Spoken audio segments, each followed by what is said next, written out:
Hello, this is Dr. Grande. Today I will offer an update on the case of Christopher Scholtes. I just covered this case recently, but then not long after I released the video, there was a major development in the case. I will start with a brief background of this case, including the update, then offer my updated analysis. Christopher Scholtes lived with his wife Erica and their 3 daughters in Marana, Arizona. On July 9, 2024, at 4:16 p.m., Christopher called 911 and said his 2-year-old daughter Parker was unresponsive. The investigation revealed that he had left her in his 2023 Acura MDX SUV after they returned home in the afternoon. The high temperature that day was 109 degrees. Parker was pronounced dead at 4:58 p.m. Her cause of death was environmental heat exposure. Christopher claimed that he left her in the back seat of the vehicle because she was asleep. He did not want to wake her up. He did this despite knowing that his SUV would automatically shut down after 20 minutes. He had experienced this before, so this is something that he was fully aware of.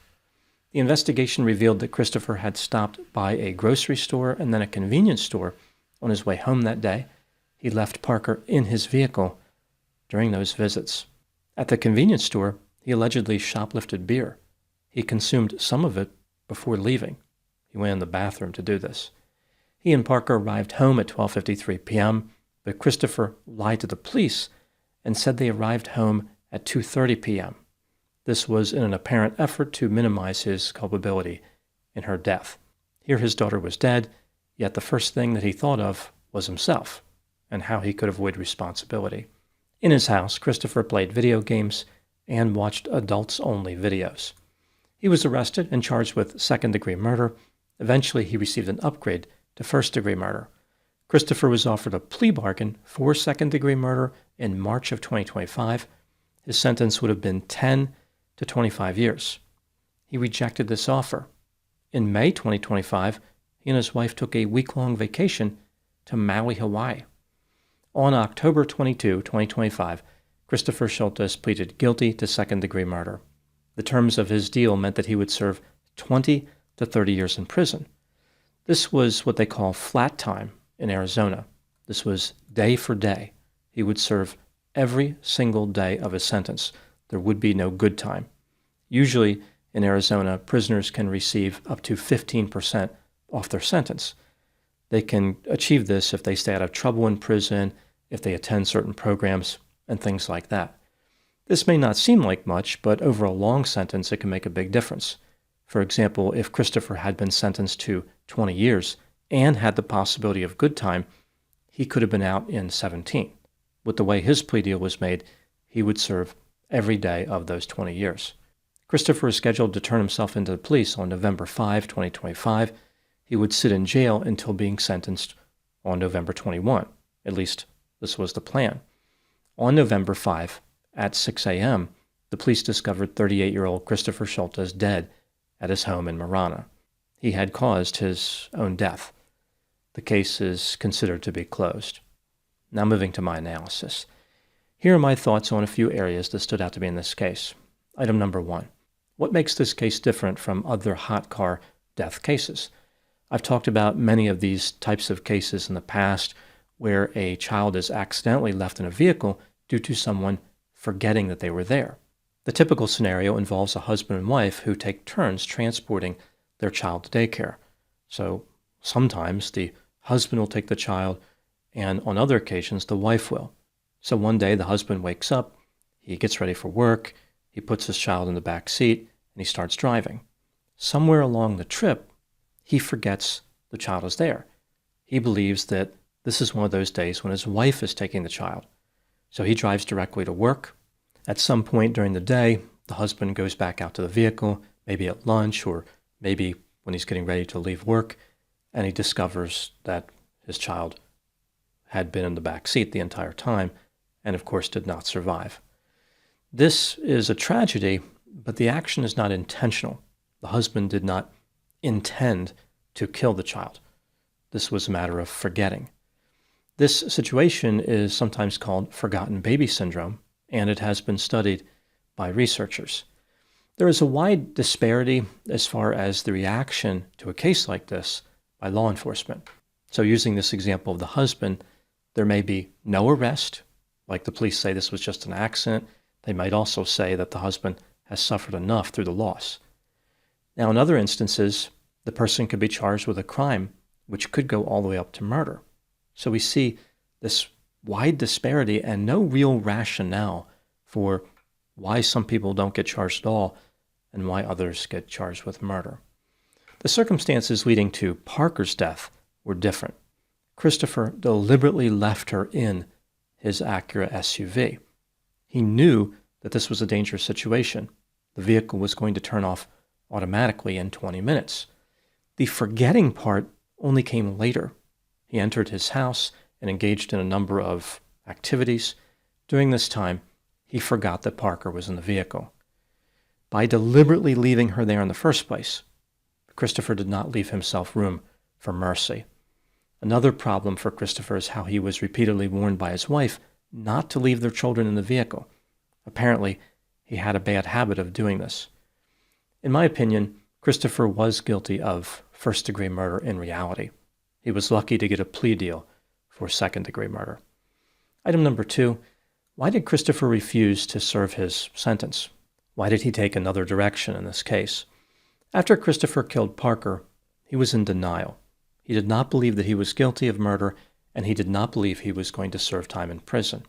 He turned down a generous plea bargain, the one which would have led to a sentence of 10 to 25 years. And he even took a vacation to Hawaii. This is a man who truly believed he could talk his way out of any problem. It's also possible that he thought people would look at him as a victim too. Again, this has happened in other cases where a child has been left in the back of a vehicle with fatal consequences. So Christopher may have looked up these cases on the internet and said, well, I probably can escape the consequences just like there were no consequences for these people.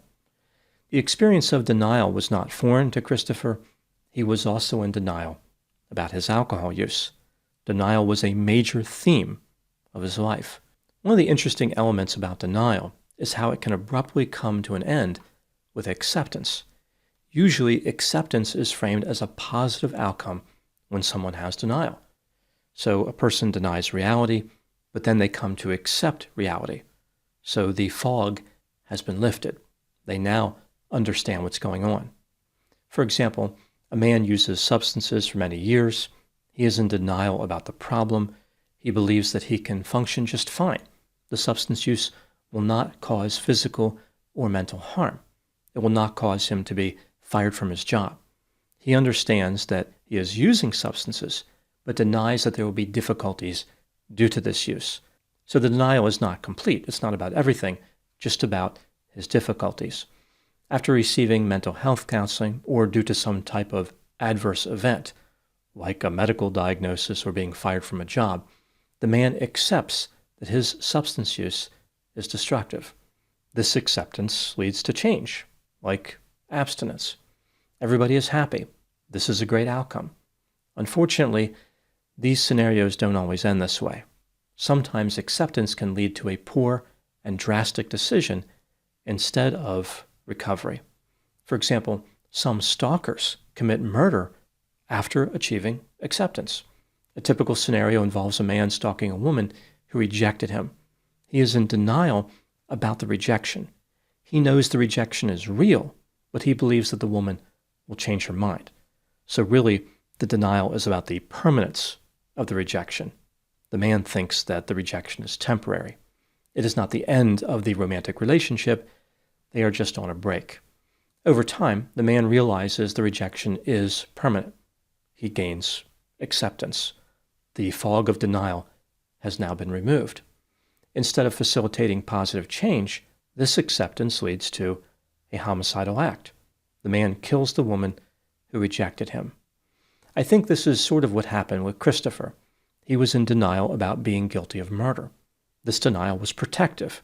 It kept him free from concern. For example, it allowed him to enjoy his trip to Hawaii. Many people facing decades in prison would not have a good time on vacation right before their sentence. He was not worried about going to prison because he believed it would never happen. Eventually, however, Christopher gained acceptance. He realized that he would be spending a long time in prison. There would be no escape from the consequences of his behavior. The denial had kept him safe from painful feelings. The acceptance permitted those feelings to come rushing in. Christopher was thinking about what his life was going to be like. He would serve 20 to 30 years in prison. Arizona prisons are unbearably hot, and the wine list presented with dinner is notoriously neglected. This would be a terrible life full of heat and sobriety. On top of this, Christopher was going to serve every single day of his sentence. By the time he was released from prison, he would be somewhere between 58 and 68 years old. He would still be a murderer. Getting a job, at least a decent job, would be just about impossible. In all likelihood, anyone who cared about him would have abandoned him years earlier. People tend to forget those in prison regardless of what was intended at the beginning of the prison sentence. Christopher would be alone, poor, and a pariah to society. This outcome was unacceptable to Christopher. He was accustomed to a life of pleasure, one where he was able to get his way at every turn. He could drink whenever he wanted. He could be irresponsible and reckless. Life was one big party, but now this party was over. I think the acceptance is what led to Christopher's fateful decision. Denial is like falling, and acceptance is like landing. When a person is in denial, they are in the descent phase, heading toward disaster quickly. They are suspended in the air, free from consequences, enjoying a moment where everything still seems possible. Acceptance is the impact with the ground, sudden, brutal, and impossible to ignore.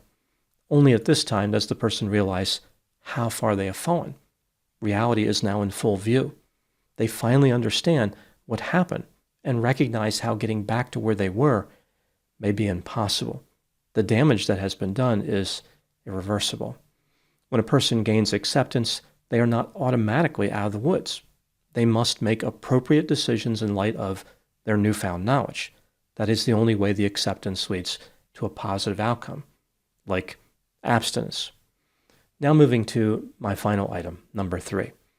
Does the outcome in this case represent justice? When a person who is sentenced to prison decides they are not going to serve that time, as is the case here with Christopher, there are typically 2 reactions by the public. The first reaction is that the decision is fine. Essentially, the outcome is the death penalty. What's the problem? The taxpayers in Arizona saved a lot of money. Christopher is no longer a threat. Everyone should be happy. Other people look at this differently. They say this is not justice. Christopher was supposed to serve 20 to 30 years in prison. That was the penalty assigned to him by the criminal justice system. He should have served his sentence.